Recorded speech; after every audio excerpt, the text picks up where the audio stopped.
विश्वतस्तोमकृष्णयम् भवराजस्य सङ्गते सद्यो जातं प्रपद्यामि सद्यो जाताय वै नमो नमः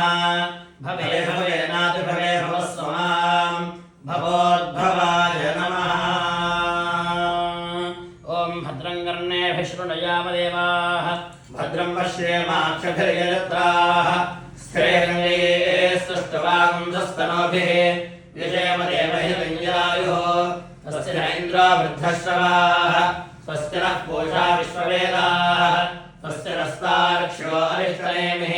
स्वस्ति नो बृहस्पतिर्दधातु ॐ शान्तिः शान्तिः शान्तिः ॐ लं नमस्ते गणपतये त्वमेव प्रत्यक्षं तत्त्वमसि त्वमेव केवलं कर्तासि त्वमेव केवलं धर्तासि त्वमेव केवलं हर्तासि त्वमेव सर्वं खल्विदं ब्रह्मासि त्वं साक्षादात्मासि नित्यं ऋतं वच्मि सत्यं वच्मि अवत्वं माम् अववक्तारम् अवश्रोतारम् अवदातारम् अवधातारम् अवानोजानमवशिष्यम् अवपश्चात्ताद् अवपुरस्ताद् अवोत्तरात्ताद् अवदक्षिणात्ताद् अवचोर्ध्वात्ताद् अवाधरात्ताद् सर्वतो मां पाहि पाहि समन्तात् त्वं वाङ्मयस्त्वं जन्मयः त्वमानन्दमयस्त्वं ब्रह्ममयः त्वं सच्चिदानन्दाद्वितीयोऽसि त्वं प्रत्यक्षं ब्रह्मासि त्वं ज्ञानमयो विज्ञानमयोऽसि सर्वं जगदन्वत्तो जागते सर्वं जगदन्वत्वस्तिष्ठति सर्वं जगदन्वयलयवेश्यते सर्वं जगदन्वयप्रत्येते त्वं भोगिरापो नरो निरो नभः पञ्चत्वारि वा आत्मनानि त्वं गणत्रयातीतः त्वं देहत्रयातीतः त्वं कालत्रयातीतः त्वं मूलाधारे स्थितोऽसि नित्यं त्वं शक्तित्रयात्मकः त्वां योगिनो ध्यायन्ति नित्यं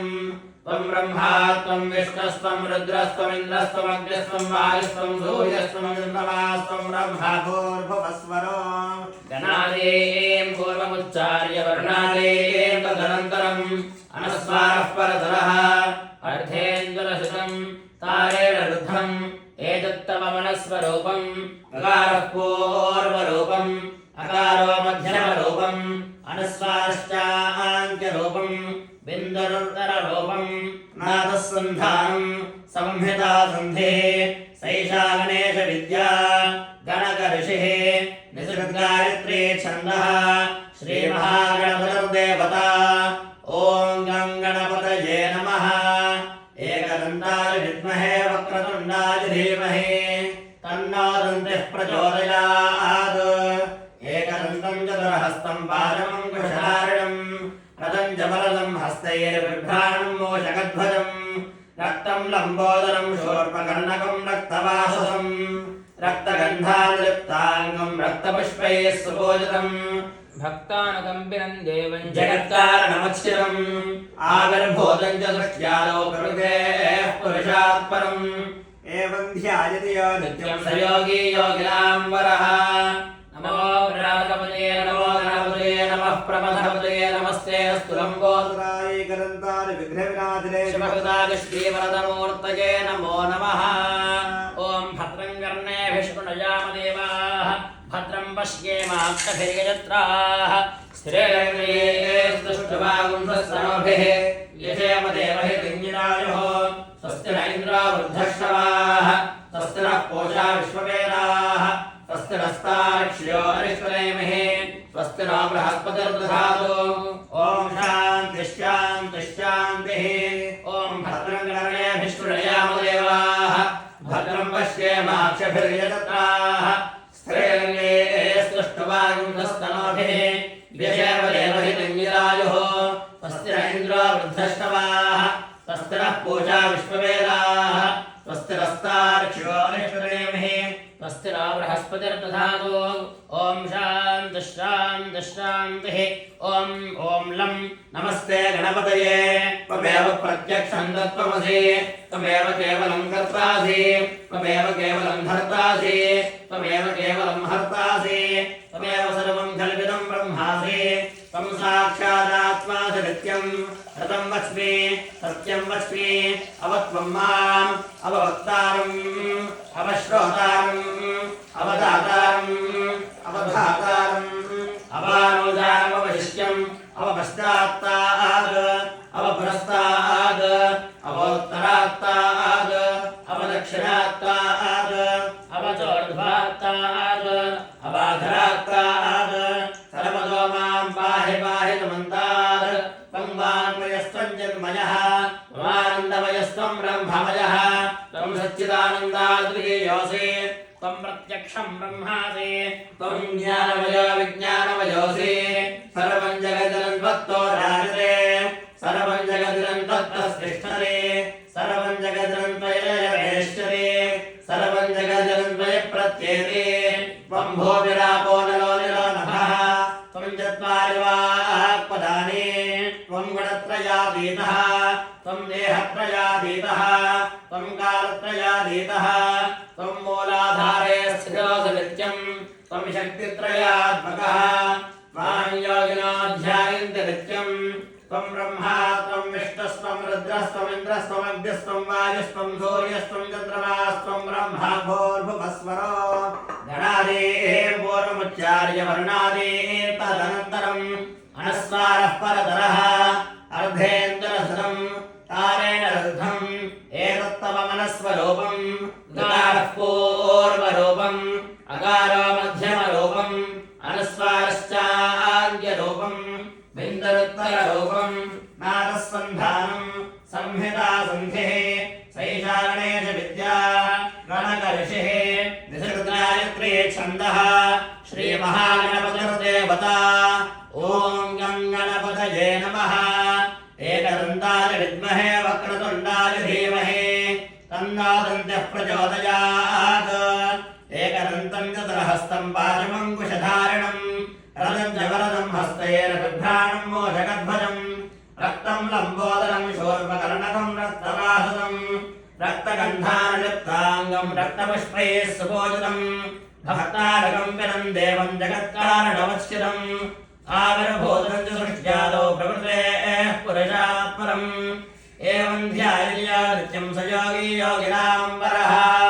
नमो व्रातपतये नमो गणपतये नमः प्रमथपतये नमस्ते अस्तु लम्बोदराय एकदन्ताय विघ्नविनाशने विनुताय श्रीवरद मूर्तये नमो नमः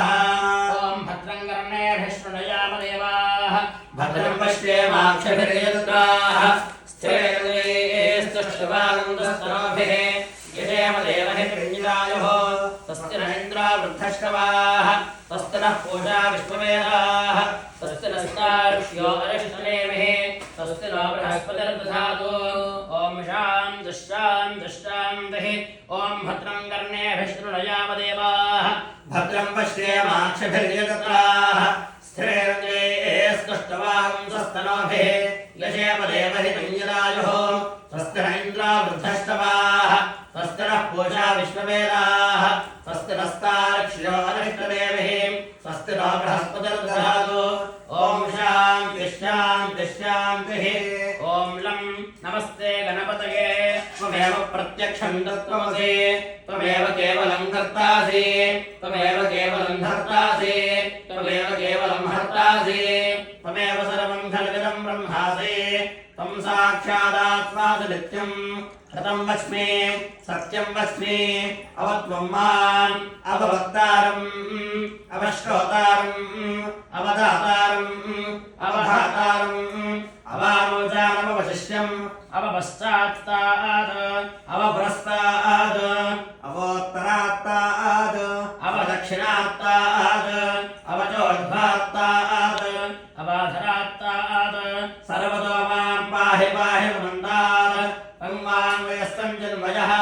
त्वमानन्दमयस्त्वं ब्रह्ममयः त्वं सच्चिदानन्दाद्वितीयोऽसि त्वं प्रत्यक्षं ब्रह्मासि त्वं ज्ञानमयो विज्ञानमयोऽसि सर्वं जगदनन्तत्तो राजते सर्वं जगदनन्तत्तो तिष्ठति सर्वं जगदिदं त्वयि लयमेष्यति सर्वं जगदिदं त्वयि प्रत्येति त्वं भूमिरापो नलो निलो नभः त्वं चत्वारि वाक्पदानि त्वं गुणत्रयाधीतः त्वं देहत्रयाधीतः त्वं कालत्रयाधीतः त्वं मूलाधारे स्थितिर्नित्यं त्वं शक्तित्रयात्मकः त्वां योगिनो ध्यायन्ति नित्यं त्वं ब्रह्मा त्वं विष्णुस्त्वं रुद्रस्त्वम् इन्द्रस्त्वम् अग्निस्त्वं वायुस्त्वं सूर्यस्त्वं चन्द्रमास्त्वं ब्रह्मा भूर्भुवस्सु वरों गणादेव पूर्वमुच्चार्य वर्णादेव तदनन्तरम् अनुस्वारः परतरः अर्धेन्द्रहृतं तारेण रुद्धम् एतत्तवमनस्वरूपम् गारः पूर्वरूपम् अकारो मध्यमरूपम् अनुस्वारश्चान्त्यरूपम् बिन्दरुत्तररूपम् नादसन्धानम् संहिता सन्धिः सैषा गणेशविद्या गणकऋषिः निसर्गायत्री छन्दः श्रीमहागणपतिर्देवता ॐ गं गणपतये नमः एकदन्ताय विद्महे वक्रतुण्डाय धीमहि तन्नो दन्तः प्रचोदयात् एकदन्तं चतुर्हस्तं वाजमं गजधारणं पदं जमरदं हस्ते रुभ्राणं मोचकध्वजं रक्तं लम्बोदरं शूर्पकर्णकं रक्तवाससं रक्तगन्धारलिप्ताङ्गं रक्तपुष्पैः सुपूजितं भक्तारकम्पितं देवनिकतारणोच्यतं आविर्भूतं च सृष्ट्यादो प्रभृते पुरुषात्परम् एवं ध्यायया नित्यं स योगी योगिनाम्बरः नमो व्यापतये नमो गणपतये नमः प्रपथपतये नमस्ते अस्तु लम्बोदराय गन्धाय विघ्नराजने वदनाय श्रीवरदमूर्तये नमो नमः ॐ भद्रं कर्णेभिः शृणुयाम देवाः भद्रं पश्येमाक्षभिर्यजन्ताः स्त्रेणैस्तुष्टवागं स्वस्तिनोभिः यशेमदेवहिरञ्जनायुः तस्य इन्द्रो वृद्धश्रवाः तस्य नः पूषा विश्ववेदाः तस्य नस्तार्क्ष्योदर्शनेमिः तस्य वा बृहस्पतिर्दधातु ॐ शान्तिः शान्तिः शान्तिः श्रीसाङ्गसपरिवार आदित्यादि नवग्रह देवतामहित परिवार देवतामहित लक्ष्मी गणपतये नमो नमः पञ्चामृतस्नानं समर्पयामि अनन्तरं शुद्धोदकस्नानं समर्पयामि अनन्तरं शुद्ध आचमनीयं समर्पयामि